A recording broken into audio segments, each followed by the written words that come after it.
now is One Nation leader Pauline Hanson, live from scenic Rim in Queensland. Thanks for joining us, Pauline. You'll be disappointed that Albo's bought his $4.3 million beach house in New South Wales. You would have welcomed him to somewhere up there on the Sunshine Coast or the Gold Coast, wouldn't you?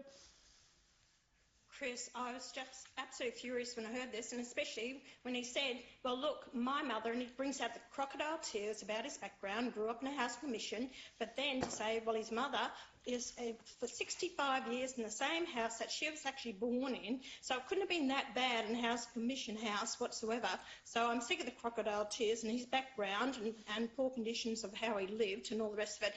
You know, it's a slap in the face to those Australians out there who are doing it tough, families living in their houses, in their vans, under the bridges, in tents, in parks, everywhere else, and it has been a slap in the face to these Australians out there. Look, I wish everyone the best in buying their own home, but he's the Prime Minister of this country. It is his policies that have put people in the destitute situation they are now.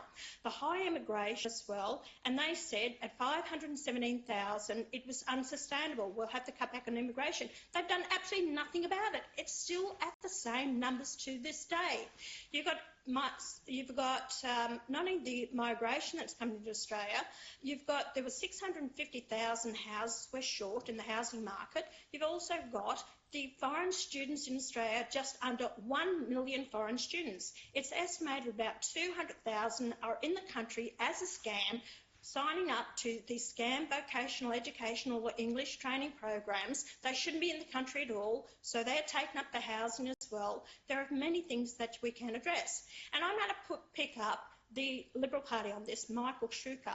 It wasn't his policy with the superannuation scheme of using the super to put in their own homes. It was my policy that I brought up years ago, and the Liberals has picked up that policy.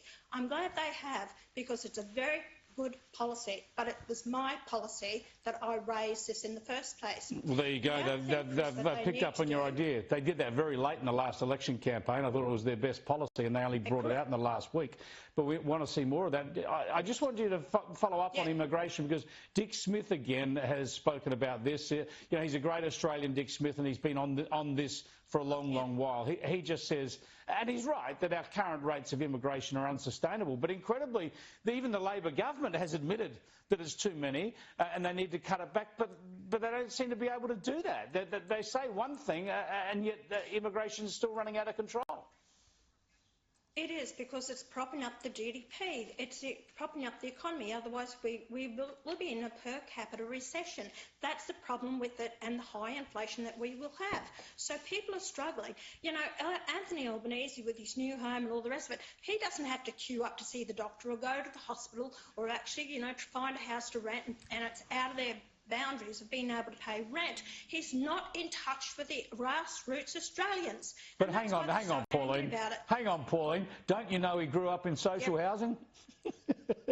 I couldn't give a rat's ass about it, whether he grew up in it or not, and I've done it bloody tough too.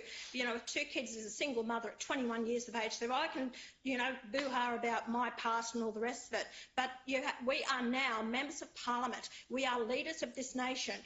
People aren't interested in my past. They're interested in what I intend to do for them now. Those people are struggling and doing it tough out there. And so, like I said, you know, bring out the policies and the answers to it, that we need to address the problems that we have in the country. High immigration, cut back on foreign ownership of our housing, do not allow it. That's another policy that the Liberal Party picked up of mine, to stop foreign ownership of our housing. But they only want to do it for 2 years. I want to do it for the longer term. And yeah, there's so many things that we can do with it, Chris. And if the government's and the Greens' answer is going to introduce, you know, negative gearing and, you know, the capital more taxes on housing.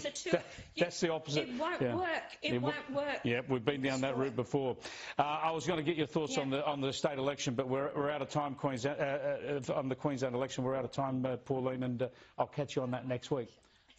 One Nation. You're going to lose your chief of staff if you do too well.